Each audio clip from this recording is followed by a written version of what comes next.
It is Saturday morning. You join me for my weekend shifts. I just thought I would get ready with you guys. We are doing a 12-hour shift today, a 12-hour shift tomorrow, and a 8-hour shift on Monday.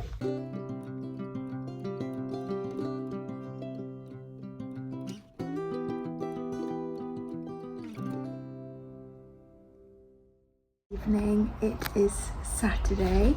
I have just finished work and I thought I'd give you a little debrief of today's shifts because there was a few exciting things. So for anyone that doesn't know, I work in emergency, so every day is totally different. You never know what you're going to get.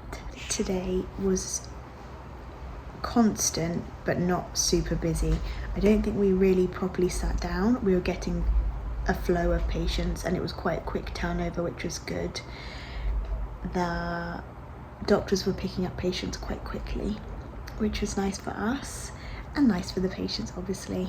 So yeah, it was a good day and we'll go again tomorrow. Today I was in peds, so pediatric area, which is kids, which again, that's something you never know what area you're going to be in. You turn up at your shift and you could be anywhere in the department. You could be in resus, you could be in acute, which is the beds, you could be in fast track, you could be triaging. There's lots of places that you can be in the department in emergency. But today I was in pediatrics. I like working in pediatrics. It is a nice change from adults, especially when you're used to working with adults a lot of the time. And I like the variety that you have and the different presentations that you get with kids compared to adults. But something crazy happened. So I was taking some bloods and I looked at the wall. There was a huntsman, like a big huntsman. I'm not kidding, the size of my hand. Couldn't believe it. Like I don't like spiders. I was actually pretty scared. And one of the patient's mums managed to get rid of it and we took it outside. Very safe. It was in one of the bushes.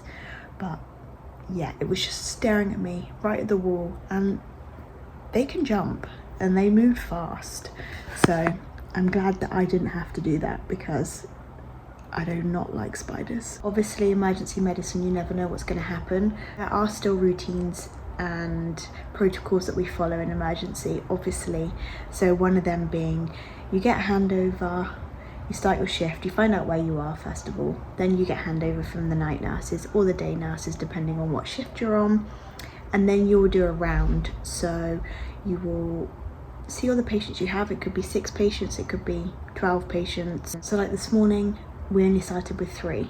So you do a round of them, you do like a taken over care note, make sure that everything's up to date, see what the plan is, see if anything needs to be done for them. So for example, does a blood test need to be done, are antibiotics due, morning medications due, especially with elderly patients, they have lots of morning medications, so you want to make sure you give them. And then you do things like breakfast, can they eat, are they nil by mouth, do they need a bathroom, do they need a pad change, are we doing incontinence care, like lots of things like that. So that's in the morning.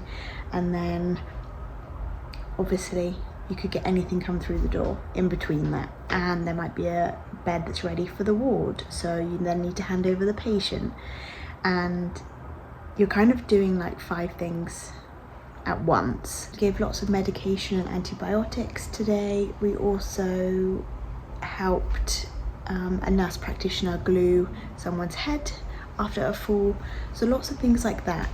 Jobs that maybe take 5 minutes, but you're doing 10 in an hour.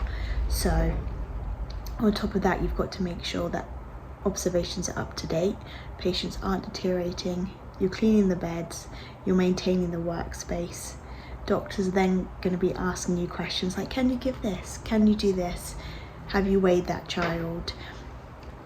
and at the same time you'll then be getting new patients. So it's a lot, but you learn to multitask and you learn to delegate, and those are really important skills as a nurse to be able to have.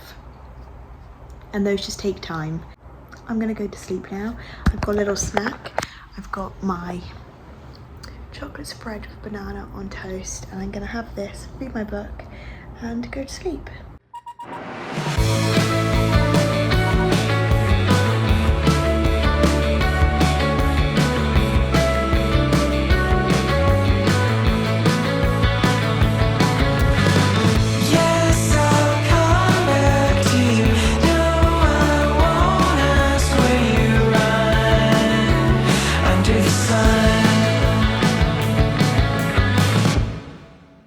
Good evening, you join me. I have just got home from work.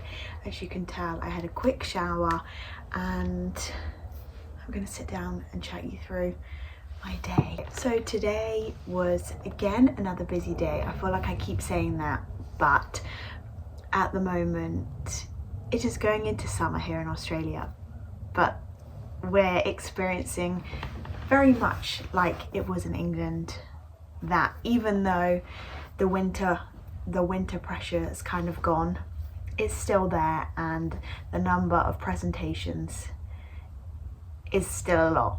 So that obviously means that it's normally busy. There's pros and cons to that. Sometimes the day goes quicker. There's cons as well when it feels just really busy and a bit hectic. But today was busy, but it was a good day. Everything was controlled. There was a good patient flow, which is great for a Sunday because normally that's not what happens. So that was good. Like, the turnaround was nice. So yeah, it was good. And there was also no huntsman there today. So if you count that, it was a good day. I was in acute area, which is the bed area. So there are 12 beds. It used to be 3 nurses for, that was a 2. It used to be 3 beds for, you can tell I've been talking all day. Let's try that for the 3rd time. There used to be 3 nurses for 12 beds, but it's now 2 nurses for 6 beds. So we're kind of split up, which is so much better. In England, I was used to having 6 patients on my own, and then going from 6 on your own to 12 for 3 nurses was great. Going from 6 patients on your own to now having 2 nurses for 6 patients is amazing. So I really like that part of nursing in Australia. Patient to nurse ratio is a lot better. So I was in the bed area, which just means that ambulances bring the patients over and then we work a patient up. They might be there for 3 hours until they go to the ward or go home. They also might be there for 12 hours, depending on how long or if there is a bed available on the ward. So today we had 6 patients and we were full all day. We had a few that went to the ward, a few that went home. So I'll start by when a patient comes in. They get brought in by ambulance. You get a handover from the paramedics, and then you do an assessment on a patient. So most patients will need OBS, ECG, bloods. Those 3 things are kind of the basics, really, of working up a patient.